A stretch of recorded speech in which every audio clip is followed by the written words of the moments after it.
Hello friends, welcome to my YouTube channel struggle with Dev. दोस्तों, child development and pedagogy के questions जो हम लोग लेकर चल रहे हैं उन्हीं में से हैं महत्वपूर्ण क्वेश्चंस हैं, जिसमें पेडागोजी का मैक्सिमम पोर्शन इस समय कवर हो रहा है, तो उससे संबंधित हैं। देखिएगा, हर सब्जेक्ट में लाभ मिलेगा पेडागोजी से। ठीक है, क्वेश्चन स्टार्ट करते हैं। प्राथमिक स्तर के शिक्षक की सबसे महत्वपूर्ण विशेषता कौन सी होनी चाहिए? प्राथमिक स्तर का शिक्षक है उसकी विशेषता क्या होनी चाहिए?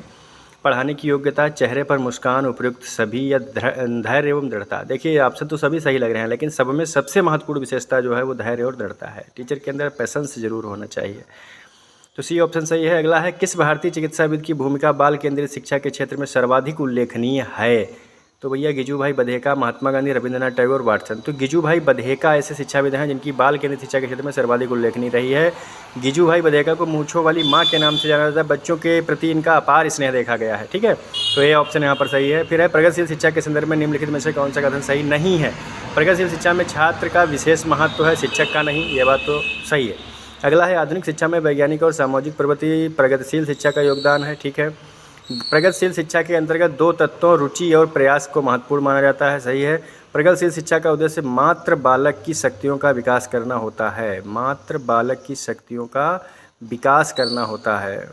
प्रगतिशील शिक्षा के अंतर्गत दो तत्वों रुचि और प्रयास को महत्वपूर्ण माना जाता है। आधुनिक शिक्षा में वैज्ञानिक सामाजिक प्रवृत्ति प्रगतिशील शिक्षा का योगदान है। देखिए, मात्र और सिर्फ जहाँ पे लगा होता है वो ऑप्शन सही नहीं, तो डी ऑप्शन यहाँ पे गलत हो जाएगा, तो डी ऑप्शन ही को हम सही मानेंगे। ठीक है, वह कौन सी विधि है जिसमें बच्चों को पहले परिभाषा याद कराई जाती है, उसके बाद उसके उदाहरण दिए जाते हैं? पहले परिभाषा यानी कि पहले परिभाषा, पहले सूत्र, तो वो निगमन विधि है। कौन सी है? निगमन विधि। ठीक है, तो ये थे आज के क्वेश्चन। कुछ अगले क्वेश्चन देखिएगा। बाल केंद्रित शिक्षा द्वारा निम्नलिखित में से क्या संभव नहीं हो सकता है? प्रत्येक बालक की विशेष विशेषताओं को समझना, बाल मनोविज्ञान की सहायता से बच्चों के पाठ्यक्रम में सुधार, प्रत्येक बालक पर शिक्षा द्वारा विशेष ध्यान दिया जाना, प्रत्येक बालक पर पृथक रूप से ध्यान नहीं दिया जाना। नहीं है, तो प्रत्येक बालक पर पृथक रूप से ध्यान नहीं दिया जाना, अलग अलग ध्यान नहीं दिया जाना, ये भी सही है। प्रत्येक बालक पर शिक्षा द्वारा विशेष ध्यान दिया जाना, बाल मनोविज्ञान की सहायता से बच्चों के पाठ्यक्रम में सुधार, प्रत्येक बालक की विशेष आवश्यकताओं को समझना, तो ये तो बात सही है। और यहाँ पे ऑप्शन सही होगा, प्रत्येक बालक पर शिक्षक द्वारा विशेष ध्यान दिया जाना, पाठ्यक्रम में सुधार। यहाँ पे बी ऑप्शन सही है, पाठ्यक्रम को विशेष महत्व नहीं दिया गया है यहाँ पर। ठीक है, बी ऑप्शन सही। अगला, बाल केंद्रित शिक्षा का समर्थन निम्नलिखित में से किस विचारक द्वारा किया गया है? बाल केंद्रित, BF. Skinner, Erik Erikson, John Dewey, Charles Darwin. तो इसमें चारों में बी ऑप्शन सही है, जॉन डीवी। बाल केंद्रित शिक्षा के अंतर्गत समर्थन के तौर पर आप निम्नलिखित में से किसका महत्व सर्वाधिक है? शिक्षक बालक के व्यक्तित्व का कहाँ तक विकास कर पाता है? शिक्षक की पहचान का दायरा कितना विस्तृत है? शिक्षक कितना ज्ञानवान, आकर्षक और गुणयुक्त है? शिक्षक अपने विद्यालय में कितना स्वच्छ दशा पाने में सक्षम है? शिक्षक बालक के व्यक्तित्व का कहाँ तक विकास कर पा रहा है? यही ऑप्शन सही है, ए वाला। फिर है, शोभित कक्षा 3 का छात्र है, वह अपनी कक्षा में पढ़ने में कमज़ोर है, वह अर्धवार्षिक परीक्षा में पास हो गया लेकिन वार्षिक परीक्षा में फेल हो गया, जिसके उसके घर वालों को उसे बहुत डांटा। शोभित के फेल होने का कारण क्या हो सकता है? शोभित अभी पढ़ने में योग्य नहीं है, शोभित की आर्थिक स्थिति बहुत खराब है, शोभित के फेल होने का कारण व्यवस्था फेल है, शोभित का मन खेलने में नहीं जाता। देखिए, कभी भी बच्चा फेल नहीं होता है, बल्कि व्यवस्था फेल होती है, तो ऑप्शन यहाँ पर सी बिल्कुल सही है। अगला है, किंडरगार्टन पद्धति के प्रतिपादक कौन है? तो भैया किंडरगार्टन के पद्धति के प्रतिपादक फ्रोबेल है। कौन है?